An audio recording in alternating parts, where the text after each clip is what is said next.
Hi mga beshi, so andito kami ngayon sa Mang Inasal kasi gusto na naman kumain ni Dion. Makita niyo ang sarap ng kain niya ng Mang Inasal. Kasama namin mama ni Dion, si ma'am. Tatlo lang kaming kumain dito.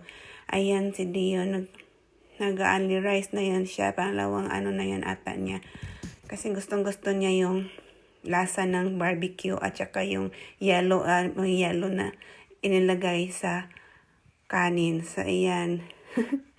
Ako naman kain. Masarap kumain ng magkamay talaga. So, masarap ang kain natin. Ito yung dessert ko. Mali ang pagka-order. Dapat halo-halo ang in-order ko. At ito ang nabigay. So, okay lang. Ano to minatamis na saging na maraming yelo at may konting buko. So, tikman na lang din natin, kainin lang din natin kasi sayang naman na order na. Huwag na nating isoli at wag na tayo makipagtalo. So, ayan.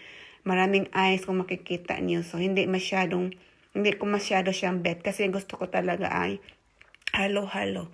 So, ayan, kain na tayo. Puro ice lang yan. Puro yellow.